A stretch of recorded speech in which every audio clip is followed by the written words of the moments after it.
10 दिन में दूसरी डेथ। ओए होए होए होए, अल्लाह अकबर, अल्लाह अकबर। अब रह गया एक 6 साल का बेटा।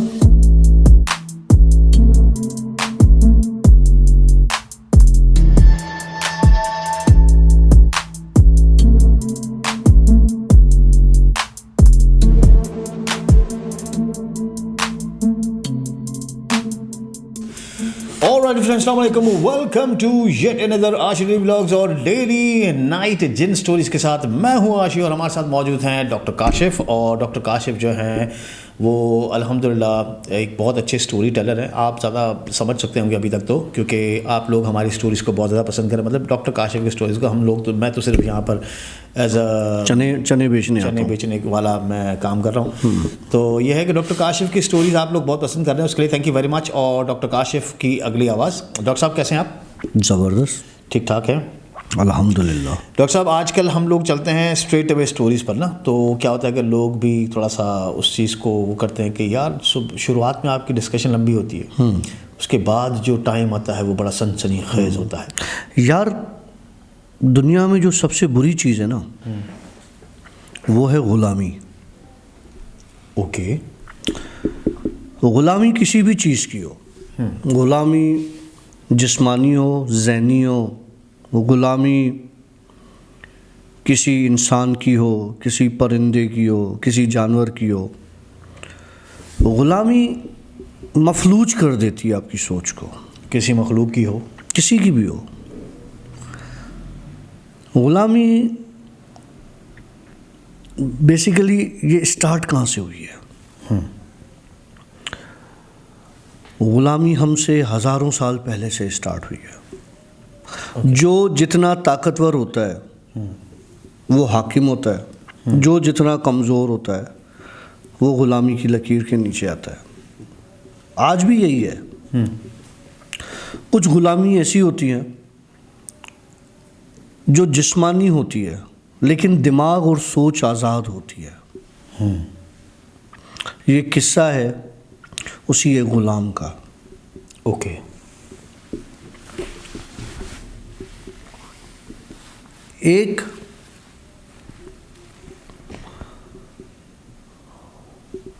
एक बंदा था, अच्छा खासा पैसे वाला बंदा था, बहुत अच्छा बिजनेसमैन था, अच्छी फैमिली से बिलोंग करता था, यूँ समझ लो टाइकून टाइप बंदा था। ओके। उसके घर में बहुत सारे नौकर चाकर थे। फैमिली में उसकी बीवी, उसके 2 बेटे, 2 बेटियां, एक शायद बहन थी या भाई था छोटा, उस तरह से। किस्सा बड़ा मज़े का है। किस्सा है ग़ुलामी का। हुआ ये क्योंकि ऐसे टाइकून्स के घर में हर चीज़ के लिए एक पर्टिकुलर बंदा रखा हुआ होता है। शेफ़ अलग होते हैं खाना पकाने के लिए, सफाई के लिए बंदे अलग होते हैं, ड्राइवर गाड़ियों के लिए अलग होते हैं, बच्चे संभालने के लिए अलग होते हैं। तो इस तरह से अलग अलग। एक दिन उन्होंने डिसाइड किया कि हम जाते हैं किसी हिल स्टेशन, और हिल स्टेशन पे उनका अपना कोई फार्म हाउस टाइप कोई चीज़ थी जहाँ पे ये जाते थे। तो उन्होंने कहा कि हम जाते हैं हिल स्टेशन, 1-2 दिन वहाँ पे वेकेशन पे जाते हैं और गुजारेंगे और फिर वापस आ जाएंगे। तो इस बंदे की बीवी ने कहा कि इस बार हम कोई नौकर अपने साथ नहीं लेके चलते, हम खुद एंजॉय करेंगे, खुद बनाएंगे, खुद खाएंगे, खुद कंपनी करेंगे, सिर्फ एक ड्राइवर उठा लेते हैं और एक और बंदा जो सामान हमें लोड और अनलोड करवा दे, बस, और कोई नहीं। मतलब 2 बंदे एक्स्ट्रा हमने उठाए बस। उसके मियाँ को, मतलब उस बिजनेसमैन को ये बात उसकी अच्छी लगी कि यार कि चलो अब जो है वो फैमिली टाइम होगा पूरा, और हम आपस में जो बात करेंगे वो बाहर नहीं जाएगी और आपस में ही लगे रहेंगे हम। बहरहाल ये लोग वेकेशन पर निकल गए हिल स्टेशन अपने फार्म हाउस पर। अब हुआ क्या, ड्राइवर और एक और बंदा नौकर इन्होंने यहाँ से उठा लिया। 24 घंटे की ड्राइव, कहीं रास्ते में रुके, कहीं क्या किया। रास्ते में एक जगह आई जहाँ पर इनको 12 साल का बच्चा टकरा गया। उस जगह और कोई भी नहीं था। ठीक है। रात का वक्त था। रास्ते में इन्होंने बच्चा खड़ा देखा, 11-12 साल का। गाड़ी रोकी, ड्राइवर से इसने कहा गाड़ी रोको। गाड़ी रोकी, उसने बोला कि इसको देखो ये कौन है। ड्राइवर उतरा, बच्चे से पूछा भाई रात को कुछ भी नहीं आसपास, तुम कौन हो, यहाँ क्या कर रहे हो। कहने लगा कि मैं रास्ता भूल गया हूँ। अच्छा। और मेरा घर यहाँ से दूर है, मैं अपने माँ बाप के साथ बस में जा रहा था। बस जो है वो यहाँ पे हम उतरे थे नंबर 1 करने के लिए, जिस तरह से उतरते हैं ना बसें वसें और थोड़ी देर के लिए रुकते हैं। तो मैं इन चक्करों में थोड़ा आगे निकल आया, गाड़ी चली गई, मुझे नहीं पता मेरे माँ बाप कहाँ चले गए या मुझे छोड़ के गए। और मैं सुबह से यहाँ पे बैठा हुआ हूँ, कोई गाड़ी नहीं आई। ओके। बच्चा रोए जाए। इसने आके बताया उस बंदे को कि ये बच्चा ये कह रहा है। उसने बोला यार अब इस रात को इसको यहाँ पे अकेला छोड़ना मुनासिब नहीं है, उठा लो। बहरहाल उस बच्चे को उन्होंने उठा लिया। अच्छा, हिल स्टेशन से पहले छोटे टाउन होते हैं, ठीक। इन्होंने कहा कि टाउन में जो पुलिस स्टेशन होते हैं वहाँ पे हम इन्फॉर्म कर देते हैं, ठीक। तो जो भी होगा वो बच्चा हमसे ले लेगा, कि हमसे कांटेक्ट कर लेंगे, पुलिस वालों को हम अपना एड्रेस लिखवा देंगे। इस बच्चे को हम ऐसे नहीं छोड़ सकते। तो पुलिस स्टेशन पर गए, वहाँ पे उनको बताया कि जी ये बच्चा हमें इस जगह से ऐसे ऐसे मिला है, आगे पीछे कोई है नहीं, मेरा नाम ये है, मैं ये बिजनेसमैन हूँ। तो जाहिर सी बात है उसको अच्छे खासे जानते थे, वो एरिया का बड़ा था। तो उन्होंने कहा ठीक है सर, आप वो नंबर अपना कांटेक्ट नंबर दे दें, कोई भी आएगा तो हम आपको कांटेक्ट कर लेंगे। इस बच्चे को आप अपने साथ ही रखिएगा, कहीं छोड़ना नहीं। मेरा वो अपनी जिम्मेदारी पे उस बच्चे को अपने साथ ले गए हिल स्टेशन पे, अपने फार्म हाउस पे। अब क्या हुआ,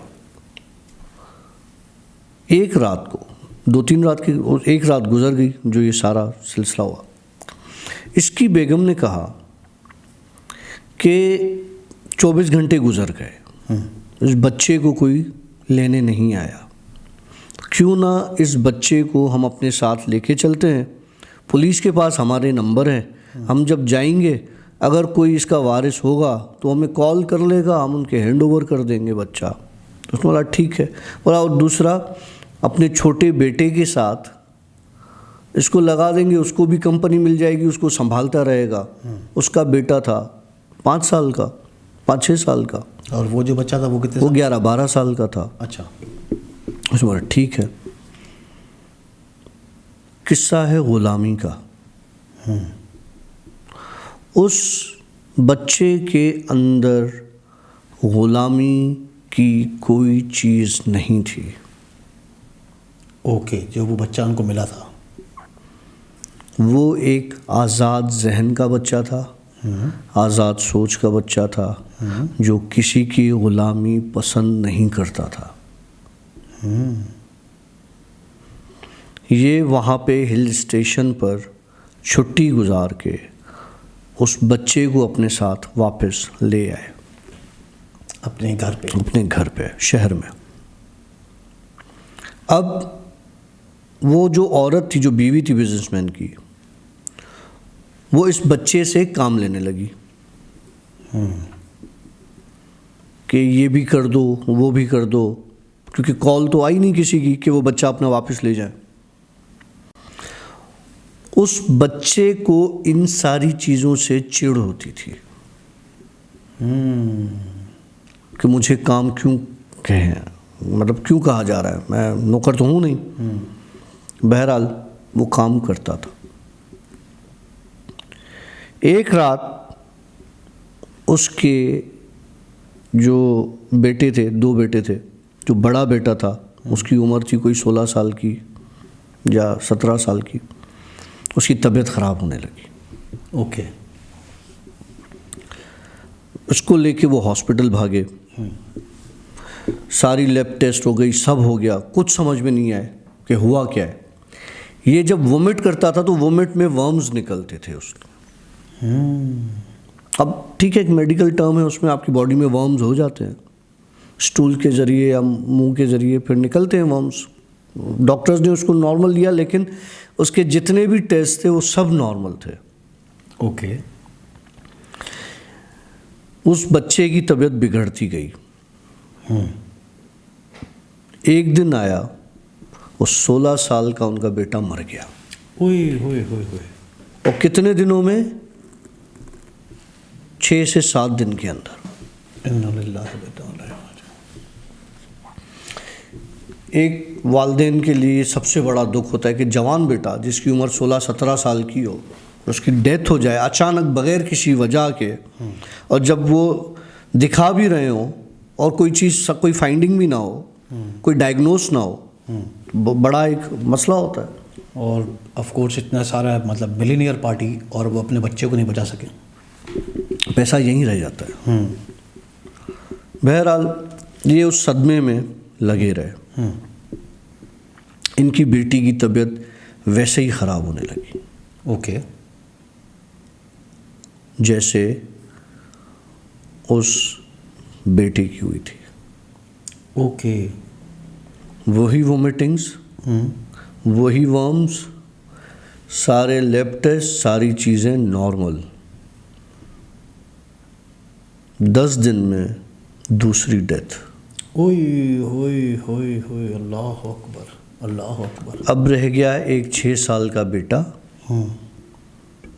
और एक 10 साल की बेटी। सदमे में पूरी फैमिली। अजीब बात है, सब सदमे में, पूरा घर सदमे में। ये गुलाम लड़का नाचता रहा।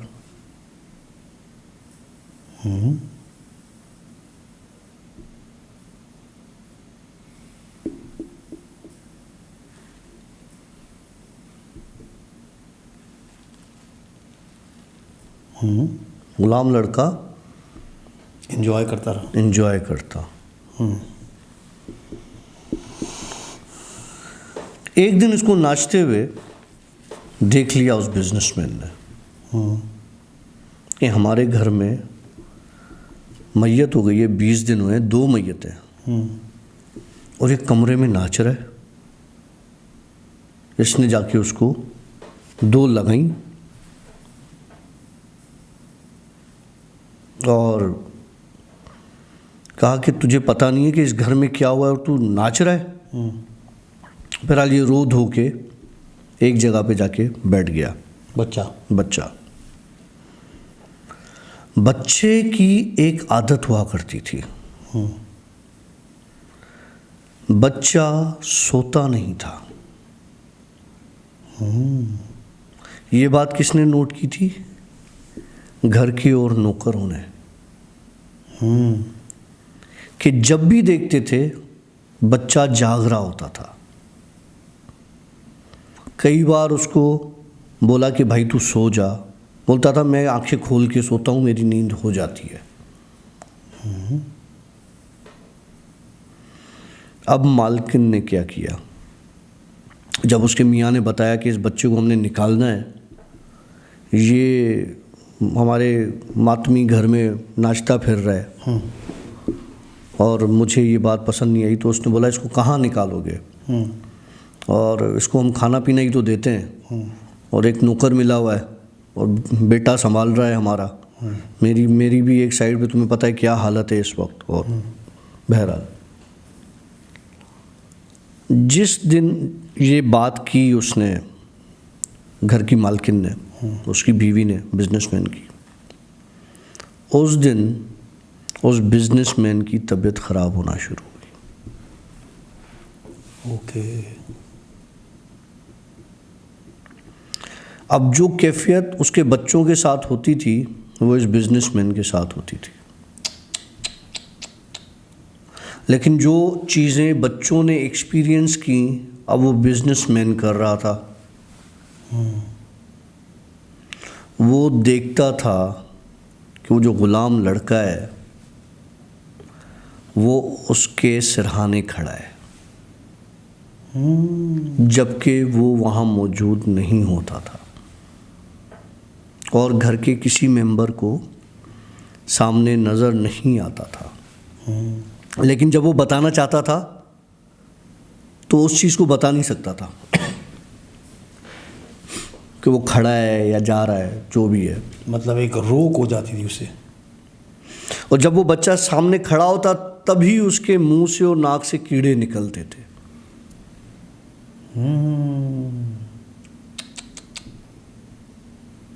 फिर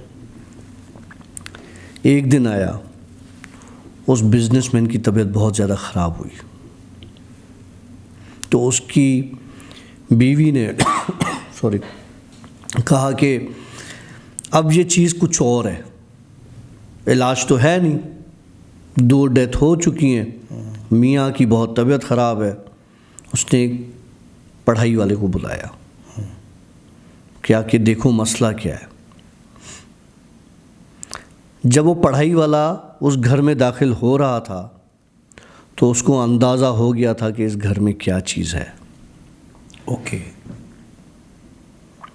उसकी आते ही नज़र उस बच्चे पर पड़ी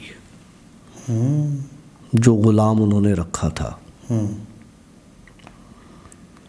उस बच्चे को भी पता चल गया कि ये क्यों आया है। उसने पहला काम जाके उस बिजनेसमैन पर पढ़ाई की तो उसकी ज़बान खुली। उसने कहा कि किसी को नज़र नहीं आता, ये बच्चा इधर खड़ा हुआ होता है, जब मेरे मुंह से कीड़े और नाक से कीड़े निकलते हैं तो मुझे लगता है ये बच्चा सही नहीं है। तो उसने बोला कि तुम्हें सही लगता है, ये बच्चा सही नहीं है, तुमने कहाँ से लिया है, किसका बेटा है? बोला कुछ नहीं पता, कौन है, कहाँ से आया है, और हमें रास्ते से मिला था।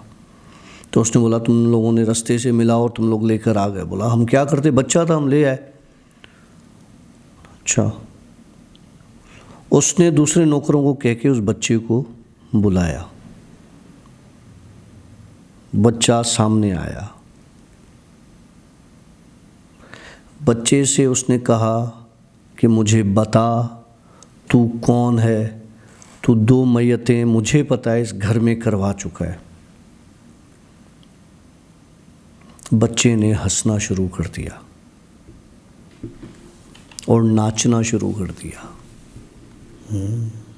अब मालकिन देख रही है उस घर की, बिजनेसमैन की बीवी, और बिजनेसमैन देख रहा है और लोग खड़े हुए, नौकर खड़े हुए कि बच्चा नाच रहा है। उसने मरने की बात की, उसने वो नाचना शुरू कर दिया। तो जब उसने पूछा उससे कि भाई तू नाच क्यों रहा है? बोला मैं ग़ुलाम नहीं हूँ, मैंने पहले भी बोला था। ये लोग मुझे ले आए, मुझसे काम करवाया है, मेरी खुशी से मैंने नहीं किया। तो उसने बोला भाई जब तुझे रखा है तो काम करवाएंगे। बोला कभी किसी सांप को काम करते हुए देखा है? तो वो बंदा परेशान हो गया, सांप क्या, सांप कहाँ से आ गए? तो उसने बोला मैं किसी का ग़ुलाम नहीं हूँ, मैं इसको भी मार दूंगा। अच्छा। बोला भाई तू क्यों मारेगा, इसने तुम्हारी मदद की है, तुम्हें ले आया है। बोला इसने मुझे, मेरी मदद नहीं की इसने, इन्होंने मुझे ग़ुलामी दी है और हमारी कौम के, हमारे कबीले के ग़ुलामी एक्सेप्ट नहीं करते। अब जब उसने कहा कि भाई ग़ुलामी, कबीला, ग़ुलामी कौन सी बातें कर रहा है, उसने कुछ पढ़ा तो बच्चा अपनी असल शक्ल में आया। ओ हो। बोला मैं 250 साल से उस जगह पे झाड़ियों में रहता हूँ। Oh my God. बोला तू तो बच्चा है। बोला ये मेरी सबसे कम उम्र है।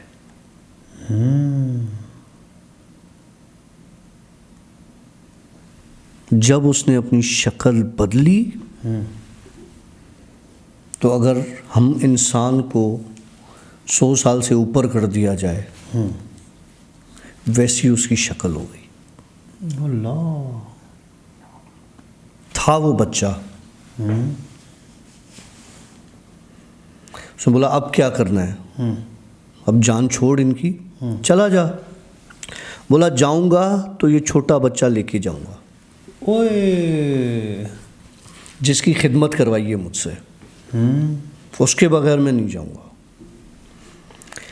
माँ बैठी है, बाप बैठा है, एक बहन बैठी है और एक ऐसी मखलूक जो कह रही है इस 6 साल के बच्चे को अपने साथ लेके जाऊंगी। सोचो उन पे क्या गुजरती होगी, क्योंकि वो 2 लॉस पहले ही हो चुके उस फैमिली के जो वापस नहीं हो सकते।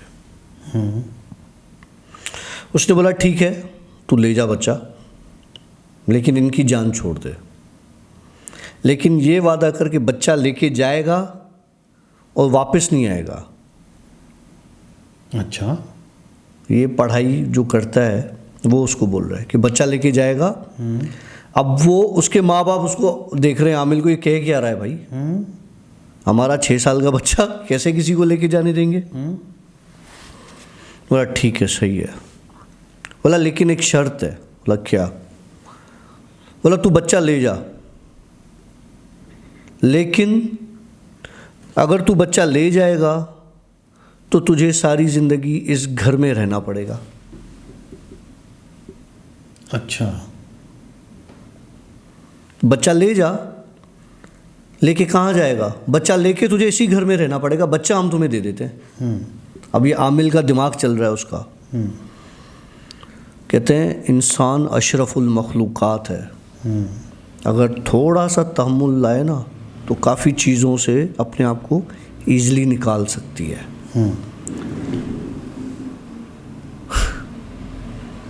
उसने जल्दबाजी में हाँ हाँ ठीक है ऐसा ही होगा। बोला कसम खा। बोला कसम है हमें। अच्छा। बोला ले जा बच्चा। जैसे ही उसने बच्चे में हाथ डाला, बच्चे को कहीं लेके नहीं जा सके, क्योंकि उसने वादा कर लिया कि मैं बच्चा लेके इसी घर में रहूँगा। अब वो बच्चा भी लिया, घर में भी रहा, फिर उसी गुलामी में रहा, फिर उसी कैद में रहा। अब उसने आमिल से कहा कि देख तूने मुझे फंसाया है, मैं तुम्हें पता है मैं यहाँ नहीं रह सकता। बोला तूने ज़बान दी है, नहीं तो अब मैं तेरे कबीले के बड़े को बुलाऊंगा, तुझे मार देंगे, क्योंकि तू ज़बान तोड़ रहा है। अब बता, या तो तू चला जा, जाना है तो फिर या तो तू चला जा, या तो इसी घर में इस बच्चे के साथ, हमने तुम्हें बच्चा दे दिया, तुम इसी घर में रहो। उसने बोला मुझे बच्चा नहीं चाहिए, मुझे आज़ादी चाहिए। आज़ादी चाहिए तो चला जा। ओके। बोला ठीक है मैं चला जाता हूँ। जाते जाते उस बिजनेसमैन को मार के चला गया। ओए।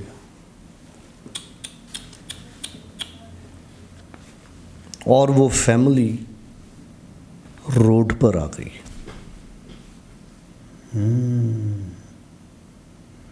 मना सारा कारोबार, पैसा, ये सब वो खत्म। सब तबाह कर दिया। ग़ुलामी से बड़ी ख़तरनाक चीज़ कोई नहीं, चाहे वो जिस्मानी ग़ुलामी हो, चाहे वो ज़हनी ग़ुलामी हो, किसी मखलूक की हो, किसी जानदार की हो, किसी जानवर की हो, ग़ुलामी ग़ुलामी होती है। मतलब समझ लो कि उसने जाते जाते भी ऐसा पैतरा खेला कि वो उस फैमिली को गुलाम बना के चला गया, तबाह करके चला गया।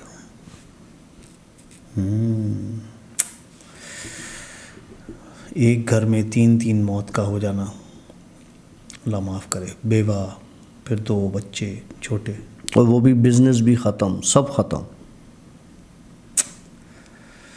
वेल दैट वाज और ये स्टोरी रियल है, मैं उस फैमिली का नाम नहीं लूँगा, ये स्टोरी रियल स्टोरी है।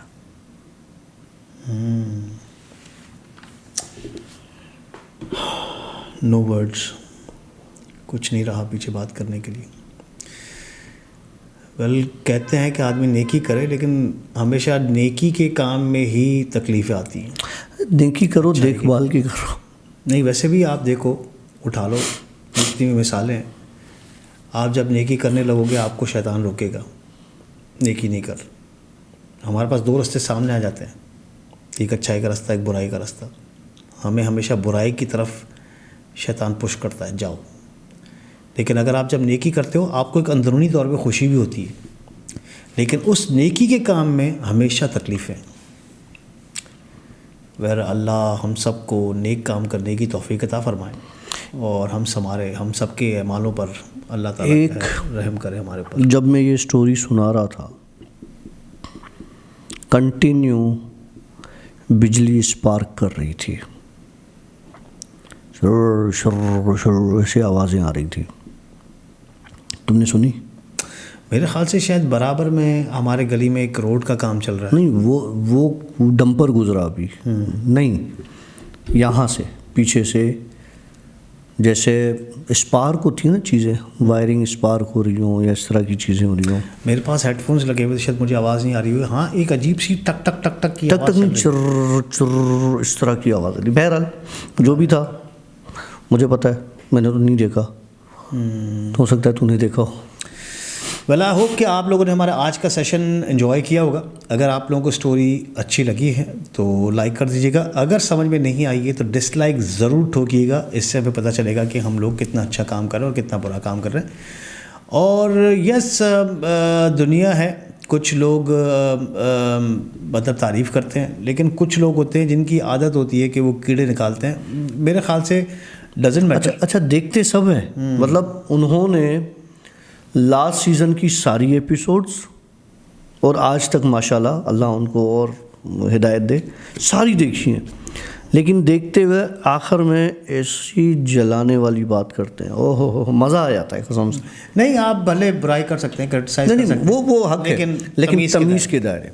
मैं हमेशा कहता हूँ तमीज़ के दायरे। बदतमीज़ी करेंगे तो फिर ये क्या कहते हैं कि हमने आप लोगों से अच्छी ज़िंदगी गुजारी हुई है, मतलब आपसे ज़्यादा टाइम गुजार चुके हैं हम लोग अल्हम्दुलिल्लाह। हमसे कहते हैं कि बदतमीज़ हमसे ज़्यादा कोई नहीं। बस वो जब हम अपनी पे आ जाएंगे तो फिर हम उसका जवाब भी उस तरह ही देंगे। तो हम लोग सिर्फ ये कहते हैं कि जो बदतमीज़ी के साथ आते हैं वो सीखा बेचारा होगा, फिर भी अपने घर से ही होगा ना, माहौल उसके घर का ख़राब है, वो उसकी गुट्टी में है बदतमीज़ी करना। सिर्फ इस तरह की तमीज़ रखें कि देखें ये कमेंट्स आपकी बहनें पढ़ती हैं, आपकी माएँ पढ़ती हैं, गालम गलोच ना हो, गंदगी ना हो, तमीज़ के साथ बुराई करो। भाई बुराई एक होता है ना, क्या चीज़ अच्छी नहीं लगी, बात ख़त्म। आप बोल दोगे कि अब्बा तेरी माँ की आँख तेरी बहन की है, अबे भाई क्या हो गया, ठीक है, कोई पैसे थोड़ी दे रहे हो तुम हमें। आँख तो सबकी माँ की होती है यार। हाँ, 2 आँखें होती हैं। हाँ, ये किसी और आँख की बात कर रहे हैं। अस्तगफिरुल्लाह इन्नल्लाह गफूरुर रहीम। ये जो चीज़ होती है, ये इनके खाने की चीज़ होती है।